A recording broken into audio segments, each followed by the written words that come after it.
حبايبي عاملين ايه النهارده؟ ان شاء الله هنعمل سموزي زبادي مانجا. هنعملها واحده واحده مع بعض، وهقول لكم بمكونات بسيطه جدا، وهنعملها كالعاده يا سعاده في ثانيه الا ثانيه. يلا تعالى اوريكم.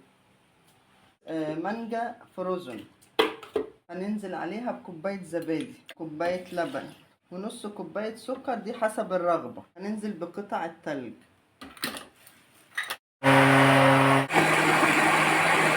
شكله عامل ازاي؟ كريمي ورائع وجميله جدا. نصب مع بعض. شايفين؟ الله الله، تاني مرة الله.